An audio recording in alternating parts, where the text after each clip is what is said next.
ஞானானந்தமயம் தேவம் நிர்மலஸ்படிகாகிருதிம் ஆதாரம் சர்வ வித்யானாம் ஹயக்ரீவம் பாஸ்மகே. அக்ஷரா அண்ணாமலை யூடியூப் சேனல் நேயர்களுக்கு அஸ்ட்ரோ கேஎஸ் ஐயங்காரின் பணிவான நமஸ்காரங்கள். சனி வக்ரம் 15/7/2026 30/11/2026 வரலும் உண்டான காலகட்டத்தில் சனி பகவான் வக்கரமாகிறார்.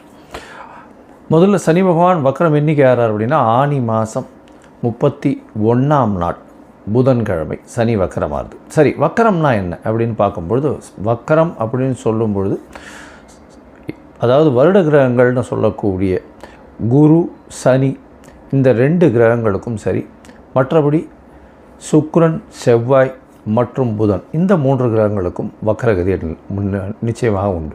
என்னென்னா சூரியனிலிருந்து அதாவது எந்த ஒரு கிரகமோ அந்த கிரகத்திலிருந்து 5ஆம் இடத்திற்கு சூரியன் வரும்பொழுது, அதுவும் சனிக்கு பார்த்தோம்னா சனிக்கு 5ஆம் இடத்தில் சூரியன் வரும்பொழுது வக்கரகதி ஆரம்பமாகிறது. 9ஆம் இடத்துல வரும்பொழுது வக்கர நிவர்த்தி அடையும்.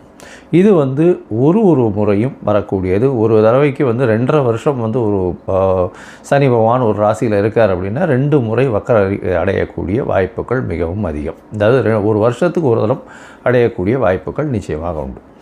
சரி, இந்த சனி வக்கரம் அப்படின்னும் பொழுது அவருடைய வலிமை சற்று கம்மியாக கூடும். இதனால் என்ன அப்படின்னா கெடு பலன்கள் அவரால் கெடு பலன்கள் கொண்ட ராசிக்காரர்களுக்கு சற்று அதாவது இளைப்பாறக்கூடிய வாய்ப்புகள் உண்டு, மூச்சு விடக்கூடிய வாய்ப்புகள் உண்டு. அதாவது 7.5 சனி, அஷ்டமத்து சனி, அர்த்தாஷ்டம சனியெல்லாம் நடக்கிறவர்களுக்கு கொஞ்சம் பிரச்சனைகள் சிறிது காலம் நிச்சயமாக நகர்ந்து செல்லக்கூடிய வாய்ப்புகள் உண்டு.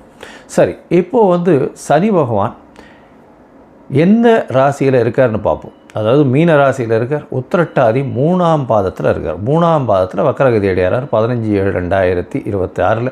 அதுக்கப்புறம் 31/8 அப்போ பார்த்தோம்னா 2ஆம் பாதத்துக்கு வரார். அதாவது உத்திரட்டாதி 2ஆம் பாதத்துக்கு வரார். அதற்கு பிறகு 30/10/2026 அப்படி பார்த்தோம்னா அன்றைக்கி 1ஆம் பாதத்துக்கு வரார்.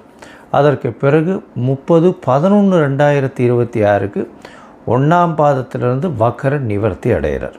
சரியா? வக்கர நிவர்த்தி பலன்கள் தனியாக பார்ப்போம். இப்போ வக்கரத்தினுடைய பலன்கள் என்னன்னு பார்ப்போம். இந்த காலகட்டத்தில் சனி பகவானுடைய வலிமை குன்றி இருக்கக்கூடும். அதனால் கோச்சார பிரகாரம் வரக்கூடிய பிரச்சனைகள் இன்னல்கள் சற்று கம்மியாகக்கூடிய வாய்ப்புகள் நிச்சயமாக உண்டு. அதுவும் இந்த 7.5 சனியில் இருக்கிறவா கும்பம், மீனம், மேஷம் இந்த 3 ராசிக்காரர்களுக்கும் 7.5 சனி போயின்ட்டுருக்கு. அது தவிர பார்த்தோம்னா தனுசு ராசிக்காரர்களுக்கு 4ஆம் இடத்துல அர்த்தாஷ்டம சனி, சிம்ம ராசிக்காரர்களுக்கு அஷ்டமத்து சனியும் போயின்ட்டுருக்கு. இந்த காலகட்டத்தில் இவாளுக்கெல்லாம் சற்று பிரச்சனைகள் சற்று குறையக்கூடிய காலகட்டமாக இருக்கும். ஒரு சுமூகமான நிலைமை வரக்கூடிய வாய்ப்புகள் நிச்சயமாக உண்டு. சரி, இந்த சனி பகவானுக்கு பிரச்சனைகள் வலிமை குறைந்தாலும் சில இடத்துல உங்களுக்கு பிரச்சனைகளை அதிகமாக கூட்டக்கூடிய வாய்ப்பு உண்டு. அதாவது சில ராசிக்காரர்களுக்கு பரம எதிரியாக இருக்கக்கூடியவர், அதுவும் சிம்ம ராசி கடகராசியெல்லாம் பரம எதிரின்னு சொல்லக்கூடியவர். அந்த மாதிரியான ஒரு கிரகம் இந்த சூரியனுக்கும் சந்திரனுக்கும் சனி மிகப்பெரிய எதிர் கிரகமாக சொல்கிறது. அதனால தான் சனி பகவான் 7-8 அதிபதி அப்படின்னு சொல்கிறது. 6-7 அதிபதி சிம்மத்துக்கு. இதன் மூலியமாக கடன் தொல்லை, நோய், தவிர அசிங்கம், அவமானம் இது எல்லாத்தையுமே கொடுத்துருவார். இந்த அஷ்டமத்து சனி வந்ததுன்னா கேட்கவே வேண்டாம், எல்லா பிரச்சனையும் கொடுப்பார். அதாவது மிகப்பெரிய அசிங்கம், அவமானம் இது எல்லாத்தையுமே கொடுத்தே தீரணும் அவர். அந்த காலகட்டத்தை தாண்டித்தான் எல்லோரும் போயாகணும். சரி, இப்படி இருக்கக்கூடிய காலகட்டத்தில் என்னென்ன எளிய பரிகாரங்கள் பண்ணலாம் அவருக்கு? அதாவது பரிகாரங்கள் அப்படின்னு சொன்னால் அவருடைய முதல்ல அவருடைய காயத்ரி மந்திரம் இல்லை அவருடைய ஸ்லோகம், அதாவது ஸ்லோகம்னு சொல்லோமே. ஆனால் நீலாஞ்சன சமாபாசம் ரவிபுத்திரம் ஜமாக்கிரம் மாயா மார்த்தாண்ட சம்பூதம் தம் நமாமி சனேஸ்வரம் அப்படின்ற இந்த ஸ்லோகத்தை சொல்லிக்கொண்டு வருவதன் மூலியமாக சனி பகவானுடைய பிரச்சனைகள் குறையக்கூடிய வாய்ப்புகள் உண்டு. அதுவும் சனிக்கிழமை சொல்கிறது இந்த 139 நாளும் சொல்கிறது ரொம்பவும் நல்லது. இது இல்லை அப்படின்னா அதாவது ஓம் காகத்வஜாய வித்மஹே கட்கஹஸ்தாய தீமஹி தன்னோ மந்த பிரச்சோதயாத்துன்னு ஒரு நாளைக்கு 8 தடவை முறை சொல்கிறது மிகவும் நல்லது. சரி, இதை விட கொஞ்சம் இதுவாக இருந்ததுன்னா பக்கத்தில் இருக்கிற கோவில்களுக்கு போயிட்டு வர்றது. அதாவது சனீஸ்வரன் நவகிரக சன்னதியில் சனீஸ்வரனை சனிக்கிழமை வழிபட்டு வருது. ஆஞ்சநேயர், அதை தவிர விநாயகர், இவர்கள் இருவரும் கட்டினவர்கள், அதாவது சனீஸ்வரனை கட்டியவர்கள்னு சொன்னவார். அதனால் இவர்களை பார்த்துட்டு இவர்களை சேவிச்சுட்டு வர்றதன் மூலியமாக உங்களுடைய பிரச்சனைகள் நிச்சயமாக விலகக்கூடும். இது தவிர பார்த்தீங்கன்னா சனி பகவானுக்கு உண்டானது எள்ளு. காகத்திற்கு சாதம் போடுறது, அதுவும் சனிக்கிழமை அன்றைக்கி சுடசாதம் போடுறது மிகவும் விசேஷம். அதற்கு பிறகு நீங்கள் அன்னம் புசிப்பது ரொம்பவும் நல்லது. காகத்துக்கு சாதம், தயிர் சாதம் சனிக்கிழமை கொடுக்கறது, தானம் கொடுக்கறது. வேஷ்டி அங்கவஸ்திரம் கோவில் குருக்களில் வாழுகள்லாம் அந்தணர்களுக்கு கொடுக்கறது. அது தவிர இரும்பு சம்பந்தமான விஷயங்கள் தானம் கொடுக்கறது. லெதர், அதாவது இது தோல் சம்பந்தமான அந்த விஷயங்கள் தானம் கொடுக்கறது. கீழ்த்தட்டு மக்களுக்கு சாப்பாடு உணவு கொடுக்கக்கூடியது. இதெல்லாம் பண்ணிகிட்டே வந்தாலே. அதே மாதிரி சீனியர் சிட்டிசன் ஹோமில் போய் உங்களால் முடிஞ்ச தானம் பண்ணுறது. இதெல்லாம் சனி பகவானுக்கு உண்டான பரிகாரங்கள் அப்படின்னு சொல்லக்கூடியது. எளிய பரிகாரங்கள் உங்களால் முடிஞ்சது நீங்கள் என்ன பண்ண முடியுமோ அது டெஃபினட்டாக பண்ணலாம். இது தவிர பார்த்தாலேயானால் சனி பகவானை பொறுத்தவரை அவர் நல்ல ஒரு ஏற்றத்தை கொடுப்பார். உங்களுக்கு அந்த சனி பகவான் குருவினுடைய பார்வையிலையோ நல்ல சுபர்களுடைய பார்வையிலையோ இருந்தால் நல்ல ஒரு ஏற்றத்தை கொடுப்பார். இப்போ பார்த்தோம்னா குருவினுடைய பார்வையில் இருக்கிறதுனால மிகப்பெரிய ஏற்றத்தையும் மாற்றத்தையும் ஒருத்தருடைய வாழ்க்கையிலையும் நிச்சயமாக கொடுப்பார். இந்த காலகட்டத்தில் சனி பகவான் கர்ம காரகன்னு சொல்கிறவர். அதை தவிர ஆயுள் காரகன்னு சொல்கிறவர். அதாவது உங்களுடைய தொழில் எல்லா விஷயத்துக்கும் முதல்ல அந்த சனி பகவான் வந்தார்னா 7 அஷ்டமம் அர்த்தாஷ்டமம் வந்ததுன்னா முதல்ல வேலையில் பிரச்சனை வரும், பண வரவுக்கு பிரச்சனை வரும். இது எல்லாமே இல்லாமல் இந்த காலகட்டத்தில் எளிய முறையில் நீங்கள் பயன் பெறணும் அப்படின்னா அவருடைய காயத்ரி மந்திரம், அவருக்கு இந்த நெய், அதாவது இந்த எண்ணெய் எள்ளில் எடுக்கப்பட்ட எண்ணெய், அதாவது ஜிஞ்சிரி ஆயில் சொல்கிறா இல்லையா, நல்லெண்ணெய் எடுத்து நல்ல செக்கில் ஆட்டு நல்லெண்ணெய் கொண்டு போய் தானமாக கொடுங்கோ, இல்லை கோவிலுக்கு விளக்கு ஏற்றுறதுக்கு கொடுத்துட்டு வாங்கோ. அது உங்களுக்கு நல்ல ஒரு ஏற்றத்தை நிச்சயமாக கொடுக்கும். சரி, இப்போது மேஷம் முதல் மீனம் வரை ஒரு ராசியாக சனியினுடைய வக்ரம் என்ன மாதிரியான விளைவுகளை தரும் அப்படின்றத பார்ப்போம். அதற்கு முன்னாடி என்னுடைய மொபைல் நம்பர் கீழே ஸ்க்ராலிங்கில் போயின்னு இருக்கோம். உங்களுக்கு அஸ்ட்ராலாஜிக்கல் கன்சல்ட் தேவைப்பட்டதுன்னா எனக்கு ஃபோன் பண்ணுங்க. உங்களுக்கு வேண்டிய, அதாவது அஸ்ட்ராலாஜிக்கல் கன்சல்ட் கொடுக்குறேன். அதுக்கு முன்னாடி என்னுடைய என்ன பேமெண்ட் கட்டணும், என்ன இது எடுத்துக்கணும், அப்பாயின்மெண்ட் எப்படி எடுத்துக்கணுன்றதையும் சொல்கிறேன்.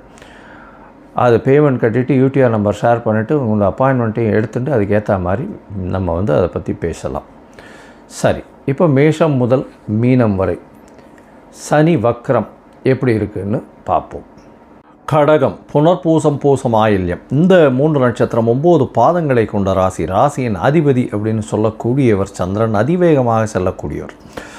சரி, இந்த சனி வக்ரம் என்ன செய்யும் இந்த கடகராசிக்கு அப்படின்னு பார்த்தோம்னா, இப்போ தானே சார் அஷ்டமத்து சனியெலாம் முடிஞ்சது, இப்போ தானே சார் நாங்கள் கொஞ்சம் கொஞ்சமாக வெளியில் வரோம், திருப்பியும் வக்ரம் சனின்றீங்களே, இது எந்த அளவு சார் இருக்கும்? கவலைப்பட தேவையில்லை, கொஞ்சம் பொறுமையாகவே இறங்கும். ஏன்னா வக்கர சனியை பொறுத்தவரையும் பார்த்தீங்கன்னா உங்களுடைய ராசிக்கு 9ஆம் இடத்துலேயே தான் இருக்க போகிறது. அதனால் உத்திரட்டாதி நட்சத்திரத்திலே 3ஆம் பாதம், 2ஆம் பாதம், 1ஆம் பாதம்னு உத்திரட்டாதி நட்சத்திரத்திலே தான் இருக்குது. அதனால் கவலைப்பட தேவையில்லை, பெரிய மாற்றங்கள் வரக்கூடிய வாய்ப்புகள் இல்லை. முன்ன மாதிரியான கஷ்டங்கள் வரக்கூடிய வாய்ப்புகள் இந்த காலகட்டத்தில் கிடையாது. இருந்தாலும் வக்கர சனி வலிமை இழக்கக்கூடும் அப்படின்றத நம்ம சொல்லியிருக்கோம். இதன் மூலியமாக என்ன ஆகும் அப்படின்னா, உங்களுக்கு வரவேண்டிய சில நல்ல விஷயங்கள் தடைபடக்கூடும். என்ன வர வேண்டிய விஷயங்கள்னால், வெளிநாடு போய் படிக்கணும்னு நினைக்கிறீங்களா, அந்த விஷயங்கள் தடைபடும். அதை தவிர தந்தையின் உடல்நிலையில் சற்று பின்னடைவு இருக்கக்கூடிய வாய்ப்புகள் இந்த காலகட்டத்தில் உண்டு. அதை தவிர பார்த்தீங்கன்னா உங்களுக்கு ஏதாவது போட்டித் தேர்வு இந்த மாதிரியான விஷயங்களில் சிறு பின்னடைவு இருக்கும். உடல் நலத்தில் சற்று கவனமாக இருக்க வேண்டிய கட்டாயம் இருக்கும். இந்த மாதிரியான விஷயங்களில் கொஞ்சம் ஜாகிரதையாகவே இருக்கிறது நல்லது. அதை தவிர பார்த்தீங்கன்னா 9ஆம் இடத்துல இருக்கக்கூடிய சனி பகவான் உங்களுடைய ராசிக்கு பொதுவாகவே, உங்களுடைய ராசிக்கும் சரி சிம்ம ராசிக்கும் சரி சனி பகவான் அந்த அளவு ஏற்ற கிரகம் கிடையாது. ஏன்னா சப்தமாதிபதி, அதாவது உங்களுக்கு 7, 8க்கு உண்டானவர், அவர் போய் 9ல் போய் இருக்கிறது அந்த அளவு பெரிய விசேஷத்தை உங்களுக்கு கொடுக்காது. இருந்தாலும் அஷ்டமத்தில் இருந்த அளவுக்கு கஷ்டத்தை கொடுக்காது. ஓரளவு மூச்சு விடுற அளவுக்கு கொஞ்சம் நல்லது நடக்கக்கூடிய வாய்ப்புகள் உண்டு. இப்போ வக்கரகதி அடையும் போது அந்த நல்லதில் சிறிதளவு குறையும். இருந்தாலும் உங்களுடைய ராசியிலே குரு இருக்கிறதுனால அது ஒரு அட்வான்டேஜ். உச்ச குரு இருக்கிறதுனால அவர் தன்னுடைய வீட்டையை பார்க்கறதுனால நல்ல ஒரு ஏற்றம் இருக்கும். இந்த 9ஆம் இடத்துல இருக்கக்கூடிய குரு வந்து உங்களுக்கு பாக்கியத்தை கெடுக்கும். பாக்கியத்தை கெடுக்கணும்னு நல்ல ஒரு விஷயம் உங்களுக்கு வந்து சேர வேண்டிய காலகட்டத்தில் அது, அதாவது பழம் நல்லா பழுக்கும் பொழுது வந்து யாரோ ஒருத்தர் சாப்பிட்டு போகிற மாதிரி அந்த மாதிரியான விஷயங்கள் நடக்கும். அதனால் கடகராசிக்காரர்கள் ரொம்பவும் ஜாகிரதையாக இருக்கிறது ரொம்பவும் நல்லது.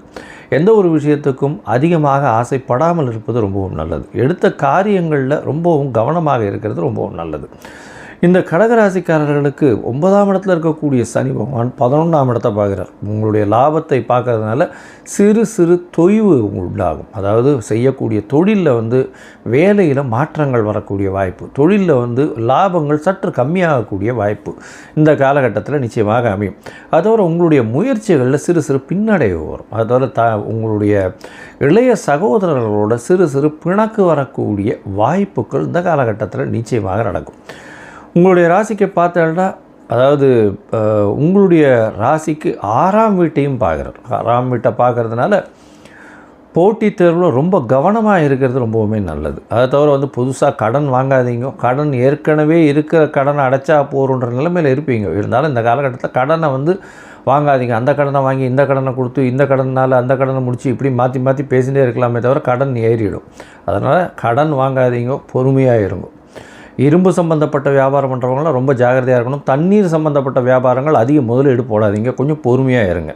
பால் வியாபாரம் பண்ணுறவங்களுக்கு ஏற்றத்தை கொடுக்கக்கூடிய காலகட்டமாக அமையிறது. பயிர் வியாபாரம் பண்ணுறவங்க கொஞ்சம் ஜாகிரதையாக இருக்கிறது நல்லது. அதாவது பயிர்னால் இந்த வேளாண்மை பண்ணுறவங்களாம் அதிகமாக முதலீடு போட்டு பண்ணுறதுன்றது அந்த அளவு விசேஷத்தை கொடுக்காது. உங்களுடைய ராசிக்கு மொத்தமாக சொல்லப்போனால், அதாவது பொதுவாக இந்த 15/7/2026 30/11/2026 வரலும் உண்டான காலகட்டங்கள் இந்த கடகராசிக்காரர்களுக்கு என்ன மாதிரி இருக்கும் அப்படின்னு பார்த்தலையானால், உடல்நிலையில் சற்று பின்னடைவு இருக்கிறதுக்கு வாய்ப்புகள் உண்டு. தந்தையின் உடல்நிலையில் ஏற்றங்கள் இருக்காது, கொஞ்சம் சற்று பின்னடைவு இருக்கும். தாயின் உடல்நிலையில் ஏற்றங்கள் இருக்கும். இளைய சகோதரர்களோட சிறு சிறு பிணக்கு இருக்கக்கூடிய வாய்ப்பு. எழுத்து பணியில் இருக்கிறவங்களுக்கு பின்னடைவு வரக்கூடிய வாய்ப்புகள் இருக்கும். போட்டித் தேர்வில் கொஞ்சம் பிரச்சனைகள் வரக்கூடிய, ஒரு தடவைக்கு 10 தரம் படிக்க வேண்டிய கட்டாயம் இருக்கும். ஏன்னா ஒரு காம்படிட்டிவ் எக்ஸாம் எழுதுறீங்கன்னா நிச்சயமாக அதிகமான உடல் உழைப்பை போட்டால் தான் உங்களுக்கு அதில் வரும், இல்லைன்னா வராது. இந்த வாட்டி ரொம்ப கஷ்டப்படும். இந்த காலகட்டத்தில் ரொம்ப பொறுமையாக இருக்கிறது நல்லது. புதுசாக கடன் வாங்காதீங்க. புதுசாக கடன் வாங்கிறதுக்கு ஜாகிரதையாக இருங்கோ. 6ஆம் இடத்தை வந்து சனி பார்க்குறதுனால ருணரோக சத்ருஸ்தானம்ன்றதுனால உடல் நலத்தில் கொஞ்சம் ஜாகிரதையாக இருங்கோ. எலும்பு சம்பந்தமான சீனியர் சிட்டிசன்ஸுக்கு எலும்பு சம்பந்தமான கழிவு பாதைகளில் சில பிரச்சனைகள் வரக்கூடிய வாய்ப்புகள் கண்டிப்பாக இருக்கும். அதனால் கொஞ்சம் ஜாகிரதையாக ஹேண்டில் பண்ணுறது நல்லது. மூத்த சகோதரர்களோட சிறு சிறு பிரச்சனைகள் இருக்கும், இருந்தாலும் லாபத்தில் நல்ல ஒரு ஏற்றம் இருக்கும். அதாவது தொழிலில் லாபங்கள் அதிக அளவு வராமல் ஓரளவு சுமாராக இருக்கும். வேலையில் மாற்றங்கள் இருக்கக்கூடிய வாய்ப்புகள் உண்டு. சரி, இந்த காலத்தில் உங்களுடைய தசாபுக்தி அந்தரம் சூக்ஷ்மம் அந்த அளவுக்கு விசேஷம் இல்லை அப்படின்னா, நீங்கள் என்ன பண்ணணுன்னா ஜலதுர்கையை போய் வணங்கிட்டு வாங்க. ஜலதுர்கை போய் வணங்கிட்டு வர்றதுனால உங்களுக்கு எல்லா விதமான பிரச்சனைகளும் நிச்சயமாக செல்லக்கூடும். அது தவிர வந்து இரும்பு சம்பந்தமான பொருள், தோல் சம்பந்தமான பொருள் இதெல்லாம் வந்து இந்த கீழ் வேலை செய்கிறவாளுக்கு தானமாக கொடுங்க. அதாவது இந்த பொது காரியங்கள், அதாவது ரோடு பெருக்கிறது அந்த மாதிரியான விஷயங்கள்லாம் பண்ணுறா இல்லையா, அவளுக்கு இதை வந்து நீங்கள் கொடுங்க. இது வந்து தானமாக கொடுங்க. அது வந்து ரொம்ப நல்லது.